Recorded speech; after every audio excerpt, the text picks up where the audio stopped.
Fidèles téléspectateurs de la télévision Burkina Info, ravi de vous retrouver pour ce débat de la semaine qui porte sur l'exploitation minière au Burkina.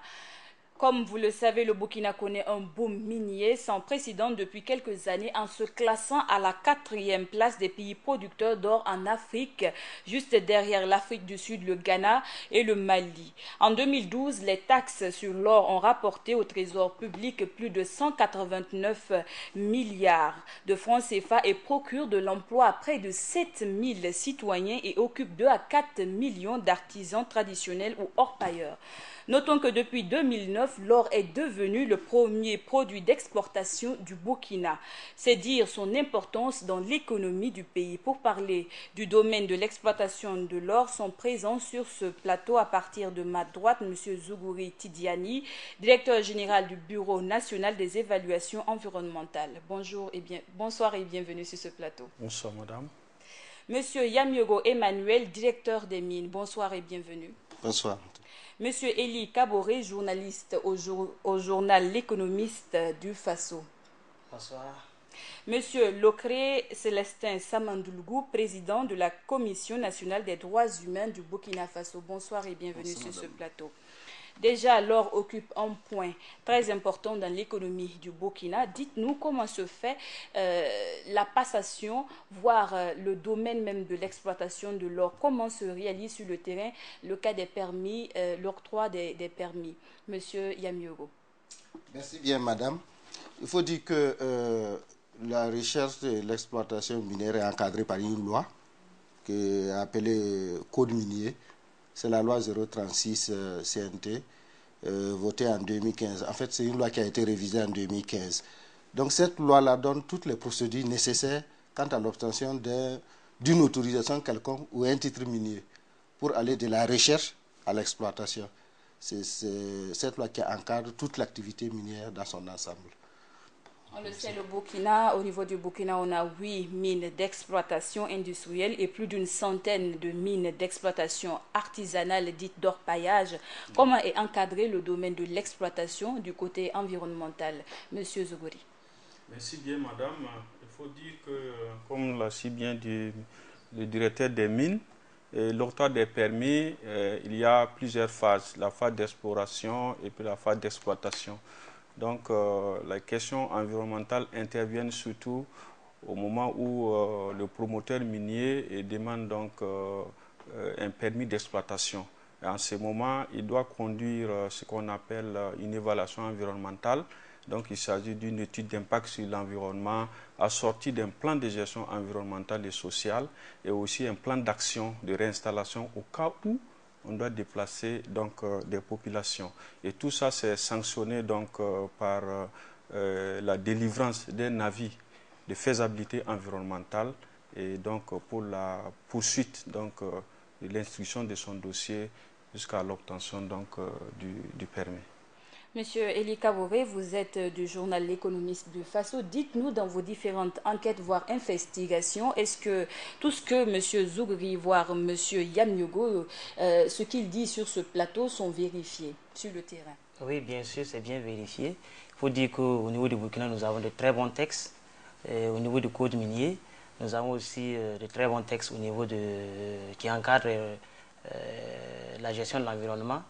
Et le nouveau code qui a été adopté par le CNT améliore encore certains aspects au niveau de l'environnement et surtout l'aspect exploitation artisanale. Et on attend maintenant les décrets d'application pour que ce nouveau code-là puisse être appliqué dans tout son ensemble. Et peut-être que M. Zougouri pourrait revenir là-dessus. L'insuffisance que je constate, c'est au niveau de la restauration des sites à la fermeture des mines. Donc je pense qu'à ce niveau, quand même, il y a quand même des choses à redire et peut-être des compléments à faire parce que l'exploitation minière, comme vous l'avez dit, a un gros impact sur l'environnement. Mais au niveau de la restauration des mines, on aurait aimé que les choses aillent plus rapidement qu'on le constate sur le terrain. Une exploitation qui a bien des conséquences sur l'environnement. Quant au côté restauration, alors M. Samandoulgou, question droits de l'homme, est-ce que le nouveau code minier qui a été adopté le 26 juin dernier par le Conseil national de la transition prend aussi en compte les différents aspects de droits de l'homme? Effectivement, j'ai parcouru personnellement le code numéro 36 de 2015, de juin 2015. J'ai vu effectivement, il faut remercier d'abord les députés du CNT qui ont fait un travail laborieux. Comme c'est une révision, donc je pense que c'est très bien. Ils ont pris le côté, j'ai vu la responsabilité sociale des entreprises, ils ont pris en compte. Et je pense que les droits humains sont beaucoup respectés et défendus là-bas. Alors, Monsieur Yamiogo, concernant la taxe superficielle et la clé de répartition, comment l'État opère le contrôle quant à l'implantation des mines ici au Burkina? Alors, il faut dire que la taxe superficielle, elle a déjà été votée dans la loi. Donc, c'est une question maintenant de modalités pratiques de recouvrement qui se pose. Elle a toujours existé aussi dans l'ancienne loi qui faisait que, en fait, je vais expliquer un peu aussi qu'est-ce que c'est que la taxe superficielle. En fait, c'est une taxe liée à la superficie occupée par quelqu'un qui a une autorisation ou un permis sur le territoire. Donc, de ce fait, quand la collecte de toutes ces taxes-là sont effectuées par le Trésor public. Et bien sûr, nous, en ayant un cadastre minier qui peut dire exactement dans telle commune, dans telle région, il y a combien de superficies qui sont occupées pour les activités minières, l'ancienne loi disposait que 20% des taxes liées à ces superficies soient reversées à la collectivité concernée. Et c'est ce que nous faisons le point à chaque fin d'exercice budgétaire, bien sûr, et que le Trésor public procède au virement justement dans les collectivités concernées. Alors, cette année, il y a un élargissement encore avec la nouvelle loi, pas seulement la taxe superficielle, mais il y a même d'autres taxes qui seront reversées aux collectivités, notamment les royalties que l'État prend sur les produits exploités, et encore le nouveau fonds minier de développement local qui a été inclus aussi dans la nouvelle loi, qui sont au profit du développement des collectivités. Parlant de la nouvelle loi, on sait qu'il y a 3 fonds, fonds de développement, fonds de réhabilitation et un autre fonds qui prend en compte plusieurs aspects. Alors, au niveau de l'exploitation minière ici au Burkina, on a assisté, il y a de cela quelques mois, à certains saccages au niveau d'une mine dont je ne veux pas citer le nom. Comment se fait-il qu'on arrive à de pareilles situations? Est-ce qu'il y a eu réellement disons, un consensus avec la population? Monsieur Zougouri. Bon, il faut dire que lors donc des études environnementales, il y a ce qu'on appelle les enquêtes publiques. Donc les enquêtes publiques sont menées et bon, les enquêteurs sont nommés par le ministre en charge de l'environnement et donc ils rencontrent les populations et ils échangent avec eux par rapport donc à l'implantation donc de la société et ils recueillent les propositions, les contre-propositions des populations donc, qui expriment en tout cas leurs préoccupations. Et tout ça, c'est consigné dans le document. Bon, maintenant, il se trouve que le plus souvent dans la mise en œuvre, bon, les populations, si on leur promet, par exemple, voilà, de l'emploi, et peut-être que ça peut venir, mais pas à la vitesse à laquelle ils souhaiteraient. Et il y a aussi souvent certaines informations non fondées, voilà, que les populations apprennent. Et je pense que c'est tout ça qui amène donc des problèmes d'incompréhension avec les sociétés minières. C'est ce que nous avons pu noter. Sinon, ce qui s'est passé effectivement dans une des sociétés minières où il y a eu des saccages, bon, on peut noter quand même qu'il y a eu des mauvaises informations qui ont été communiquées à des populations. Et puis bon, donc la situation est arrivée. Mais je pense qu'aujourd'hui, les choses sont rentrées dans l'ordre. Monsieur Samandoulgou, êtes-vous du même avis que Monsieur Zougouri? Oui, pas tout à fait, mais il faut reconnaître que les populations, pour l'arriver à les contrer, c'est difficile. Il y a toujours eu des brebis galeuses. Parce qu'il y a des gens qui font satisfaction par rapport à certaines décisions arrêtées, parce que justement les techniciens justement des mines prennent contact avec justement les chefs coutumiers, les chefs religieux, et aussi les personnes ressources qu'on ignore. Ces personnes ressources sont en bas, mais pour certains militants, certains partisans à s'exciter, à dire non par rapport à une situation. Et donc, quand on n'arrive pas à contrer ces gens-là, ouais, c'est difficile. Il faut prendre tout le monde en compte, c'est très, très important. Monsieur Eli Kaboré, outre ce fait de conciliation entre les populations et les sociétés minières, il y a aussi des conflits entre l'État et ces mêmes sociétés. Comment cela se gère réellement sur le terrain? Est-ce qu'il y a réellement des consensus, voire est-ce que des fois les mines ne transgressent pas l'espace qu'elles doivent occuper? Normalement, il ne devait pas avoir de conflit, puisqu'en fait, les textes sont là et c'est l'État qui est garant des textes. Et toute société qui vient doit se plier aux exigences de ces textes-là. Donc, en temps normal, il ne devait pas avoir de conflit. Et c'est peut-être souvent des incompréhensions.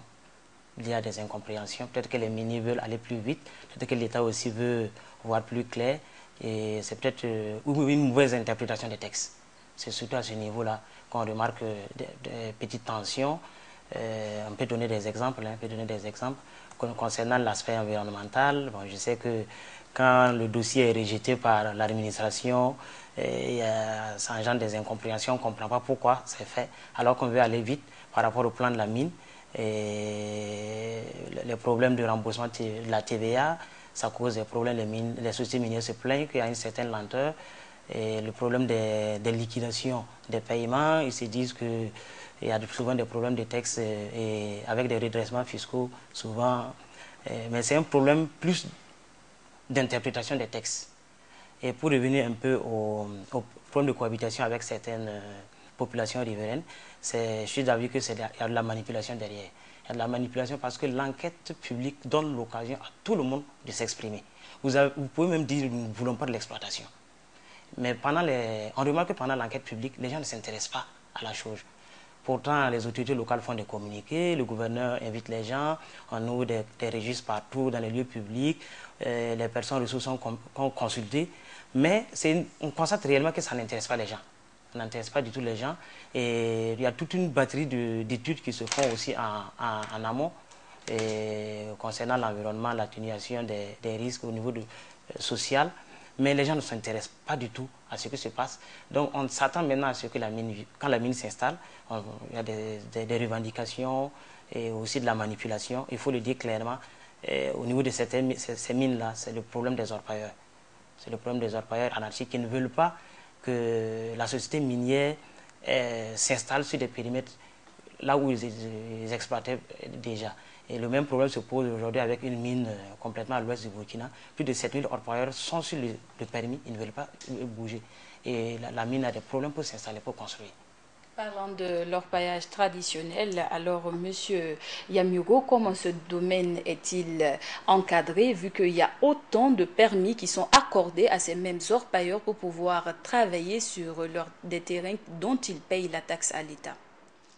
Bon, sur votre dernière intervention, il n'y a pas tellement d'autorisation donnée à ces orpailleurs parce que la loi minière est très claire. On a beaucoup de permis de recherche. La loi minière dit que quand vous voulez faire de l'orpaillage dans un permis de recherche, il faut l'accord préalable de celui qui est là. Donc, la plupart s'installent sans autorisation. Ça, il faut le noter. Alors, il faut dire que ce problème de l'orpaillage est né du fait que l'État qui gérait ça, à travers une structure qu'on appelait le comptoir burkinabé des métaux précieux, encadrait tout, on n'avait pas de problème. Suite à des contraintes, on a libéralisé. Mais les orpailleurs, ils sont là. Ils continuent à travailler. Donc, qu'est-ce qu'il faut faire? Il faut effectivement donner un encadrement adéquat à ces artisans-là, parce que ça occupe, ce que vous avez dit au début, ça occupe près de 6 millions de personnes aujourd'hui. Donc, c'est un problème réel qui est là, qu'il faut encadrer.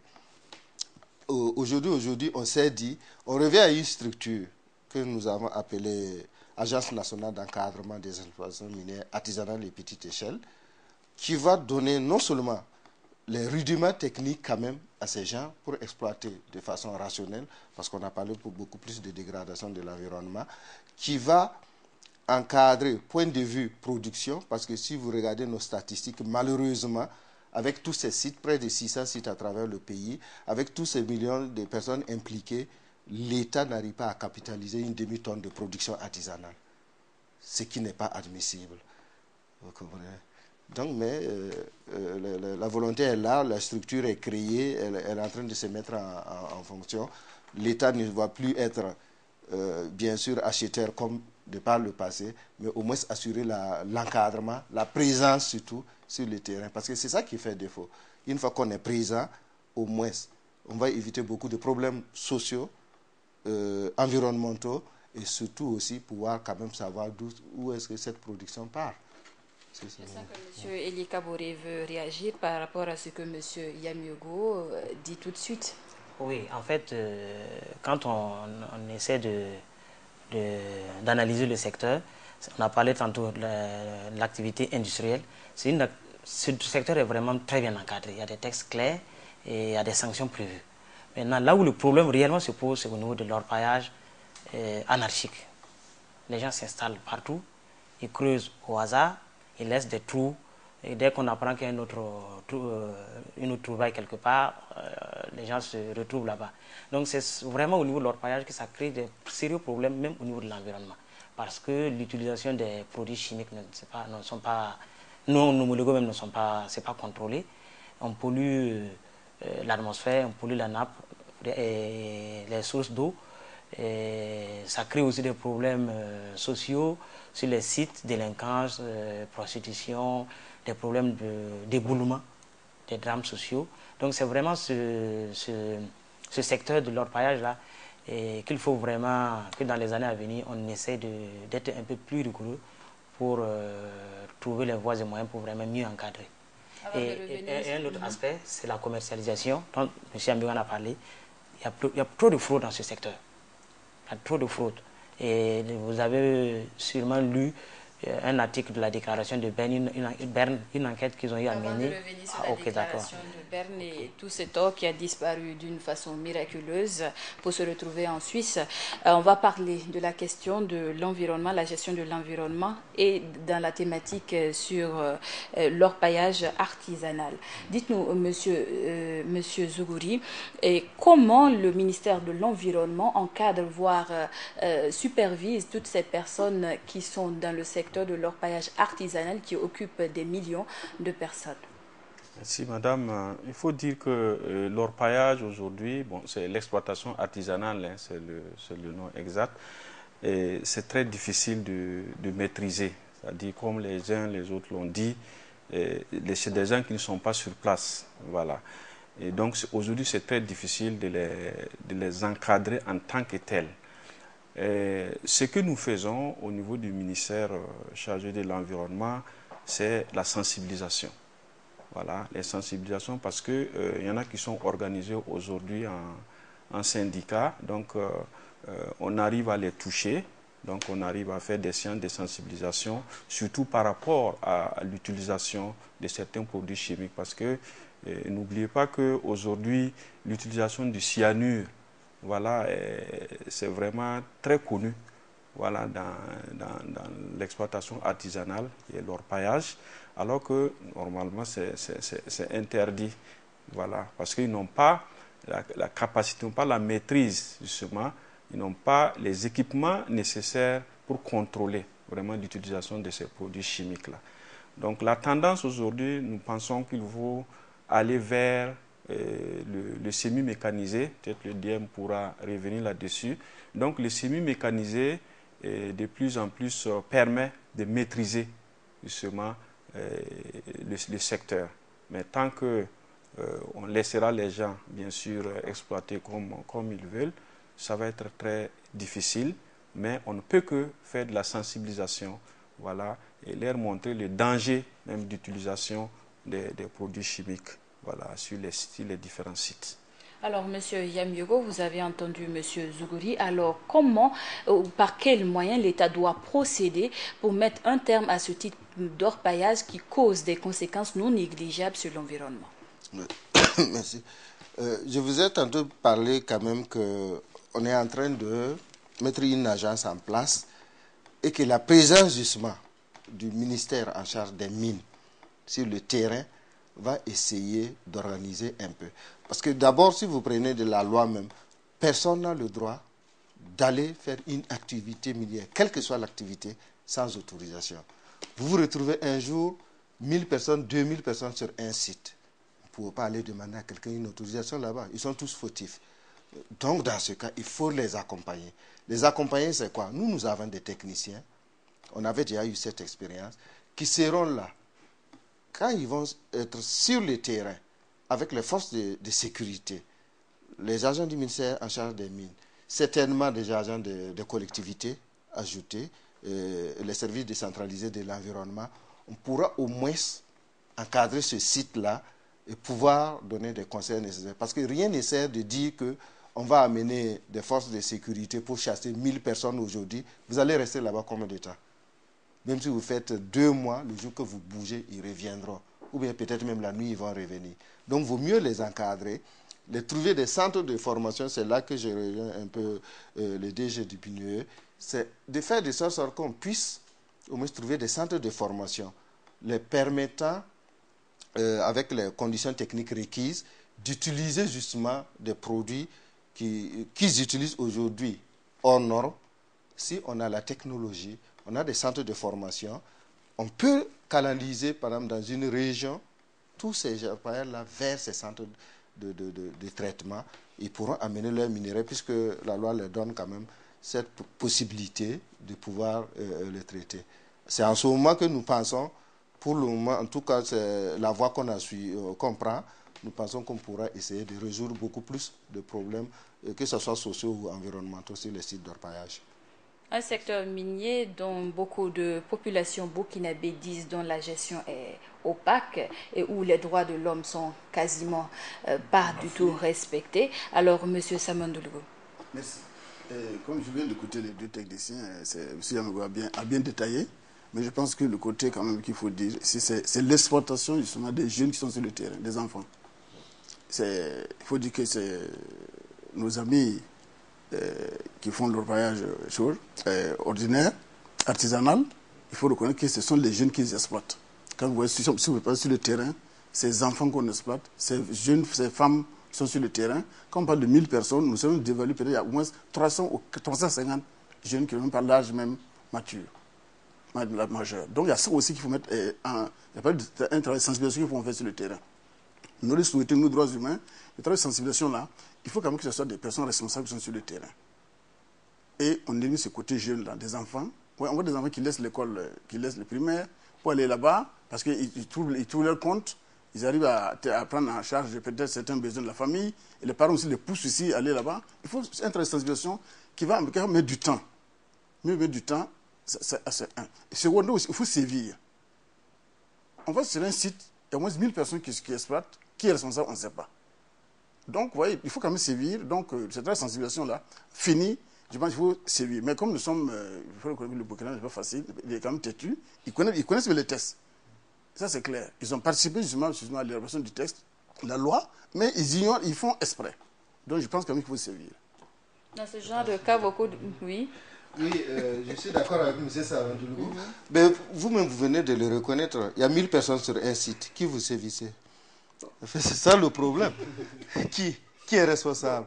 C'est pour cela que nous pensons qu'il faut... Notre présence déjà sur le terrain va permettre de responsabiliser parmi les 1000 là, au moins des leaders. Puisqu'on va, logiquement, il y a déjà les syndicats des orpailleurs qui est créé, il y a d'autres structures qui sont là, mais ça n'empêche pas qu'on les organise quand même en coopérative, en groupement d'intérêt d'exploitation. Là, vous avez des responsables qui peuvent donner les consignes. Sinon, si vous partez comme ça, il n'y a aucun responsable. Aucun. Quand c'est civil, là, mais quand c'est là, avant... Oui. La grande question que beaucoup de Burkinabés se posent aujourd'hui, c'est à qui profite cette exploitation artisanale? C'est comme on vient de dire. C'est-à-dire, le déjà venu dire ici qu'effectivement, on peut passer toutes ces choses artisanales-là, on arrive pas à exploiter une demi-tonne pour l'État. Ce sont ces mêmes personnes qui profitent. C'est qui maintenant qui est responsable? Quelles sont ces personnes qui sont responsables? On ne les connaît pas comme il vient de le dire. Mais c'est-à-dire qu'en voulant sévir, on ne peut pas connaître les intéressés. Mais quand il y a un avantage, c'est un avantage, ils vont tirer, je pense qu'ils vont se présenter. Il y a ça aussi. Alors, comment faire de telle sorte pour éviter ce genre de laxisme qui tente à nuire à l'environnement, mais aussi aux questions des droits de l'homme, vu la déscolarisation des enfants qui, selon une étude de l'Institut national de la démographie et de la statistique, indiquait que dans ces zones d'orpaillage, 10% d'enfants seulement ont la possibilité d'aller à l'école. Oui, c'est pour ça que la mise en œuvre de cette loi-là, il faut vraiment être strict. Elle est venue à un moment aussi, je pense, bien donné, où il y avait une loi qui n'était pas bien suivie. Le syndic a fait un bon travail. Je pense que nous allons tous nous atteler à ce que cette loi-là puisse bien être mise sur le terrain, pour que les gens puissent bien comprendre par rapport au travail de sensibilisation. Avec ça, je pense que d'ici, peut-être dans 5, 6 ans, nous allons peut-être sortir la tête haute pour mettre fin à cette pagaille qui sévit là-bas. Alors, M. Kaboré, êtes-vous du même avis que M. Samandou Lugo?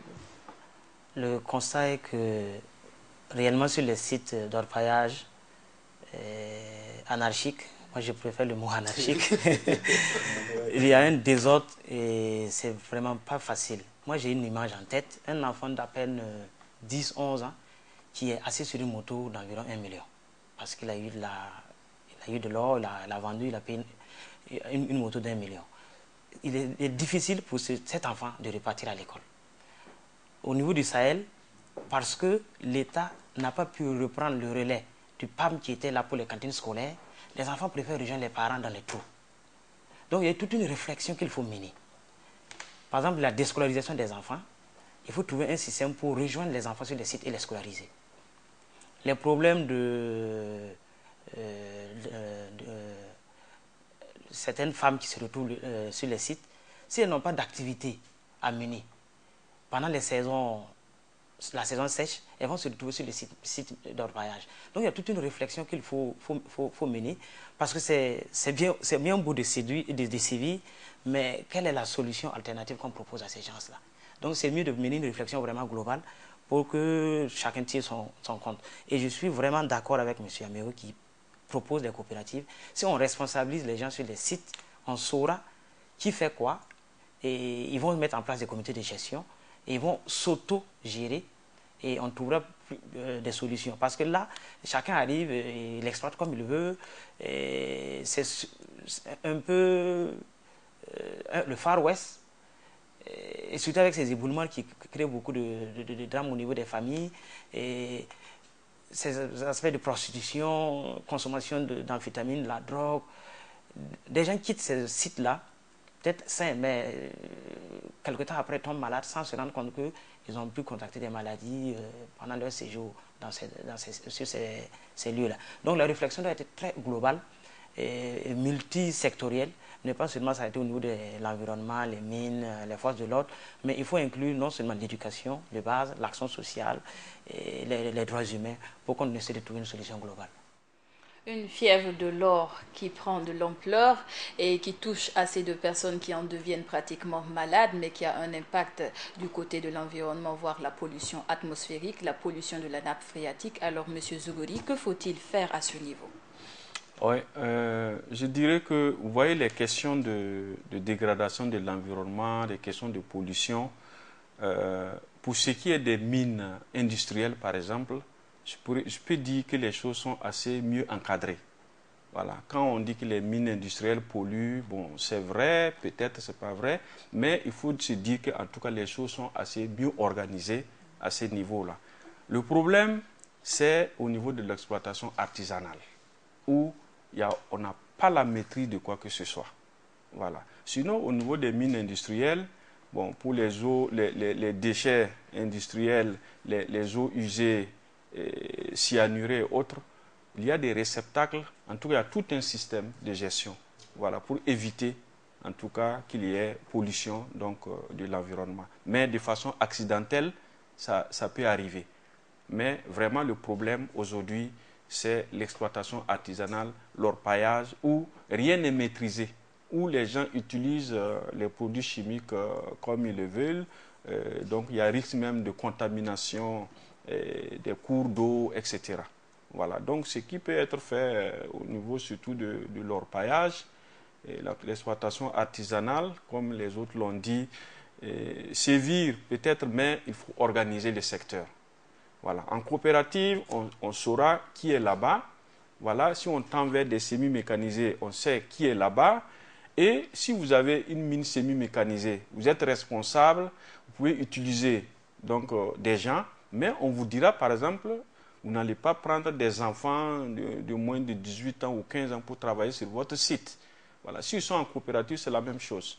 C'est parce que le secteur n'est pas vraiment organisé actuellement et qu'il y a tous ces problèmes-là. Donc les problèmes de pollution là, de l'environnement, c'est surtout là-bas. Bon, maintenant pour les mines industrielles, bon, comme je l'ai dit, il y a tout un système qui est mis en place. Il est prévu même des travaux de réhabilitation à la fermeture de la mine. Mais il peut y avoir des pollutions lorsqu'il y a un accident, par exemple, survienne. Je pense qu'on reviendra sur la question de réhabilitation. Et donc, voilà. Merci. Avant de parler de cette question de réhabilitation, une chose est sûre, c'est que l'exploitation artisanale se pratique presque partout ici au Burkina, mais la grande question que l'on se pose, qu'en est-il de la gestion de ces ressources minières pour les générations futures? Monsieur Yamioro. Alors, vous parlez de l'artisanat ou tout l'ensemble du secteur. Alors, il faut dire que la nouvelle loi qu'on vient de voter, effectivement, a prévu quand même des mécanismes qui pourront certainement être durables pour les générations à venir. Ça en instituant justement une taxe que j'avais évoquée tout à l'heure. C'est le Fonds minier de développement local qui est destiné à financer les plans régionaux et communaux de développement. Ça, c'est déjà une avancée vraiment dans la sous-région. Ça, c'est... Ensuite, même pour résoudre un peu les questions environnementales causées par l'exploitation artisanale, il y a un fonds pour la restauration des sites artisanaux qui ont été prévus dans cette loi. C'est une très bonne avancée aussi. Et maintenant, quant aux générations futures, comme il y a des pays qui ont opté effectivement de créer un fonds, il y a des pays qui prennent la voie d'investir les recettes issues du secteur minier pour leur développement. Ça dépend de la politique de tout un pays.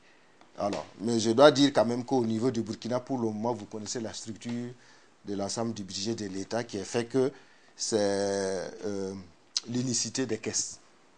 Donc, ce qui revient aux caisses de l'État, à part les fonds déjà affectés dans la loi minière, tout le reste revient au trésor public qui assure ses dépenses. Peut-être certainement qu'une partie de mon salaire aussi vient de là-bas. Voilà. Donc c'est ça. Mais ça, c'est vraiment un choix entre pays. Il y en a qui préfèrent mettre un fonds pour les générations futures.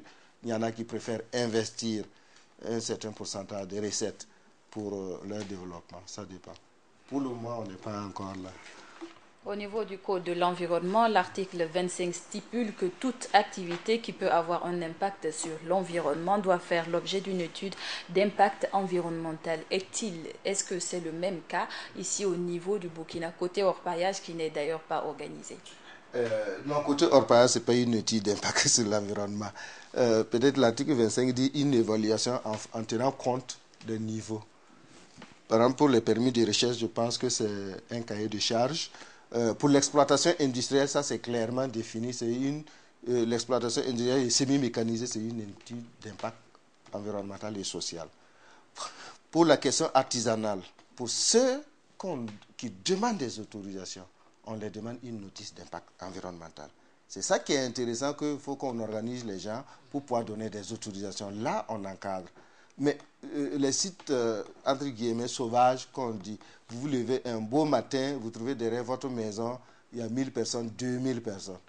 Il n'y a même pas de responsable, vous ne pouvez pas demander une étude. La solution aussi est, comme M. Sabandoulou l'a dit, d'aller sévir, mais l'expérience a montré que même si vous mettez les forces de l'ordre là-bas, c'est juste pour quelque temps. Et encore, même, ça devient coûteux parce que là, il faut les entretenir là-bas.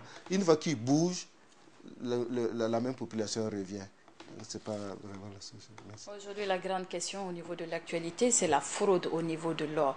Parce que d'après une déclaration de Berne dans son journal solidaire numéro 242 sur le dossier de l'or burkinabé, il est indiqué que 7 tonnes d'or du Burkina ont miraculeusement disparu pour se retrouver en Suisse. Comment de tels cas peuvent être enregistrés dans un pays sous-développé qui est à la recherche de fonds? Monsieur Kabouri. Il faut dire que j'ai suivi un peu la collecte des données quand les enquêteurs de la déclaration de Berne étaient là. L'objectif pour eux, c'était de montrer que l'or du Burkina est raffiné en Suisse et qu'en retour, les investissements de ce pays au Burkina ne sont pas équitables. Mais ils se sont rendus compte qu'il y a beaucoup de fraude dans le secteur, surtout au niveau de l'exploitation artisanale. Il y a beaucoup de fraude. Au niveau de l'exploitation industrielle, comme tout le monde l'a reconnu, il y a moins de problèmes.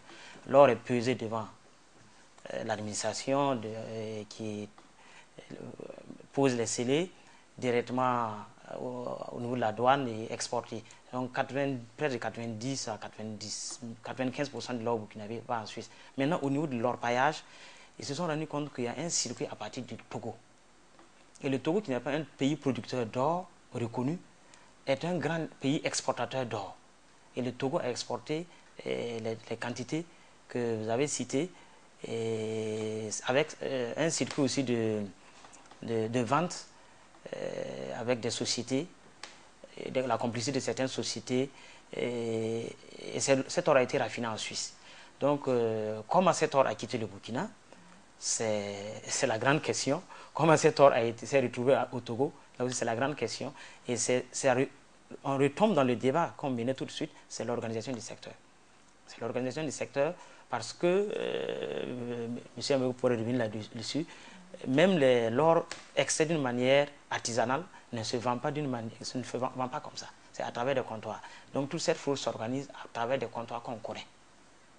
Donc c'est peut-être à ce niveau qu'il faut vraiment actionner le contrôle pour que cette or-là profite mieux. Parce que malgré le fait qu'on ait beaucoup de sites d'exploitation artisanale, malgré le nombre de comptoirs d'achat qu'on a, on n'arrive même pas à avoir une demi-tonne, ce qui n'est pas normal. Alors que, de par le passé, quand même, il y avait moins de sites, mais on avait quand même une production artisanale un peu élevée. Alors, pour éviter de pareils cas, qu'en est-il de la confidentialité quant à la déclaration des uns et des autres? Monsieur Yamiogo. Non, en principe, ça ne doit pas être confidentiel. Non, c'est pas... non, il n'y a rien de confidentiel dans ça. Mais je pense que ce que M. Kabouré dit, il faut revenir même pourquoi on pourrait avoir une fraude dans le secteur artisanal.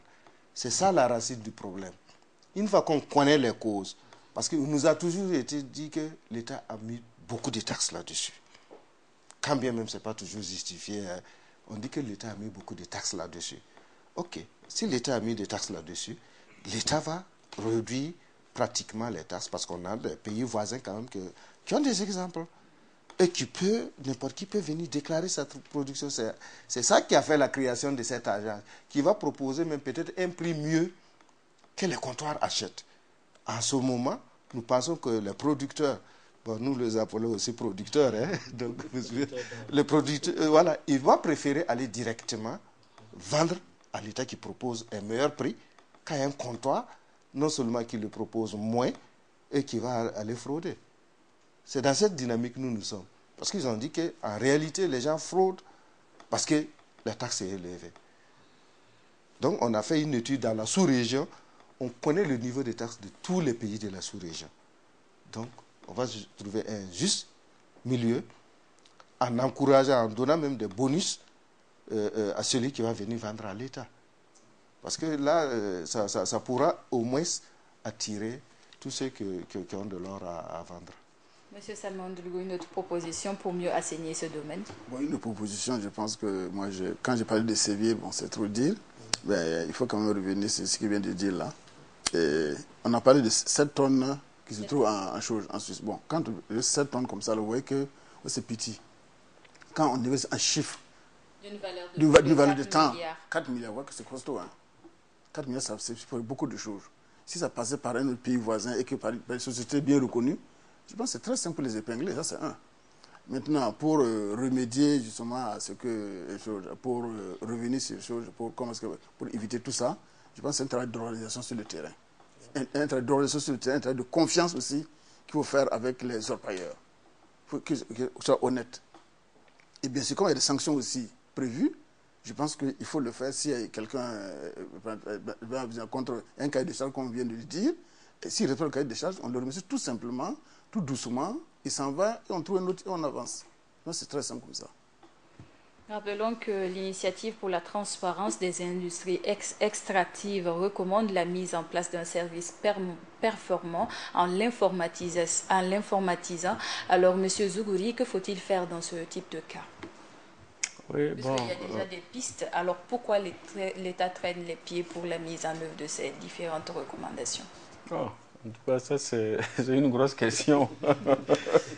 Une grosse question. Ben, moi, personnellement, je dirais que si le secteur est vraiment bien organisé et les comptoirs de vente ou bien d'achat sont connus et que bon, c'est bien suivi, on devrait arriver quand même à éviter voilà, cette situation-là.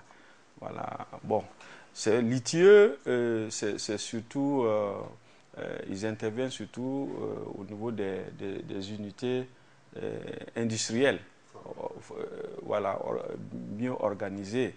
Et nous travaillons beaucoup avec l'ITIE et tout ce qu'ils font comme investissement donc, dans le domaine, c'est vraiment, c'est connu.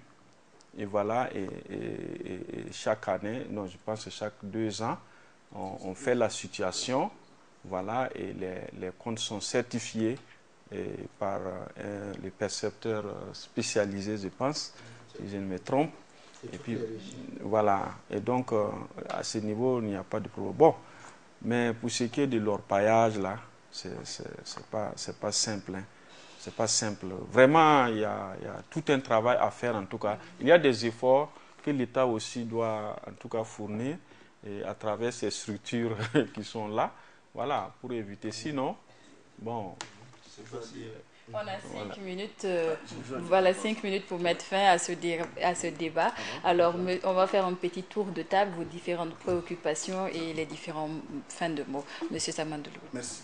Ce que j'ai à dire, c'est par rapport à la mise en œuvre de la loi. Il faut créer une loi, il faut donner des moyens aux gens aussi pour ne pas pour la mise, parce que c'est très, très important. Quand on crée une loi là, on essaie d'évaluer justement, et ça vous fait comme le franc pour mettre ça sur le terrain. Ça, c'est très, très important. Donc, si, une fois qu'on a voté un budget pour ça, le ministère, justement, avec ses techniciens, pour mettre ça justement sur le terrain. C'est ça le problème. Une loi sans accompagnement, je pense que ça ne sert pas. Ça aussi. Alors, Monsieur Kaboré, des lois qui doivent rester dans les tiroirs ou bien des lois qui doivent produire des effets positifs? En tout cas, dans le domaine des industries extractives, au Burkina, nous avons de très bons textes. Comparativement aux autres pays, l'expérience, nous avons de très bons textes et la contribution du secteur au développement global du pays n'est pas négligeable. Peut-être qu'il y a des petits détails qu'il faut régler. Et je profite pour vous informer que le rapport global, le rapport final de la déclaration de Berne sera rendu public le 15 février. Donc la semaine qui vient. Et nous avons maintenant un pouvoir élu qui a quand même la confiance du peuple, qui doit travailler à plus de transparence dans le secteur. Parce qu'il faut reconnaître quand même que, j'ai en face de moi des gens de l'administration, ils peuvent confirmer ou infirmer. Par le passé, ce n'était pas évident. Il y avait des passe-droits, il y avait du trafic d'influence. C'est ce qui organisait les fraudes. Il y a certaines personnes qui avaient le droit de tout faire dans ce pays sans sanction. C'est ce qui organisait les fraudes. Sinon, on sait par qui la fraude est organisée, qui sort ces torts-là et comment ça s'organise. Donc, arrivés en frontière, ils ne sont pas tenus de déclarer quoi que ce soit. Et l'agent de douane qui s'amuse, bien sûr, pouvait perdre son emploi. Donc, cette fraude était organisée dans ce domaine et de cette manière. Et on espère vraiment qu'avec le gouvernement élu qui est là, ils vont mettre vraiment beaucoup de transparence dans ce secteur-là. Heureusement pour nous, sont présents sur ce plateau des responsables des différents ministères du gouvernement, Paul Kabatiba. Alors, Monsieur Yamiogo, comment arriver à organiser ce volet-là très très important pour l'économie burkinabé? Un rapport qui sera rendu public dans quelques jours. Alors, quelles sont les dispositions peut-être qui seront prises du côté de la direction des mines du Burkina? Non, en fait, il y a déjà tout l'arsenal juridique qui est là. On a une loi sur la commercialisation justement de l'or surtout. Il y a une loi spécifique sur cette commercialisation. On a un organe de recherche de la fraude et de la répression, c'est la Brigade nationale antifraude de l'or. Donc, c'est comme ce que monsieur l'a dit. On a tout l'arsenal juridique. C'est vraiment donner les moyens, ça c'est premièrement. Donner la latitude aux gens, les gens vont travailler. Ça va produire des résultats. Ça, c'est un premier point. Deuxième point, la nouvelle loi, c'est pas, contrairement à ce que vous pensez, ce n'est pas une loi qui peut dormir dans les tiroirs parce que nous évoluons dans un contexte international. Nous sommes avec des partenaires, surtout étrangers, qui travaillent dans le secteur minier. Tant que les textes d'application ne sortent pas rapidement, on va bloquer l'industrie. Et ça, ce n'est même pas faisable dans le secteur minier. Si vous regardez le cours de l'or, chaque jour, ça monte, ça descend. Alors, donc, Monsieur Zougouri, votre dernier mot avant qu'on mette fin à ce débat. Okay. Le dernier mot, d'abord, merci. Je dirais qu'au Burkina, quand même, il y a assez de textes pour encadrer les secteurs. Même sur le plan institutionnel, les structures sont là, comme par exemple le Bureau national des évaluations environnementales.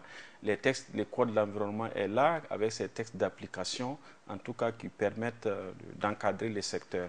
Mais il faut dire que les moyens aussi ne sont pas là, au niveau de ces structures-là, pour faire vraiment correctement le travail sur le terrain. Merci beaucoup à vous.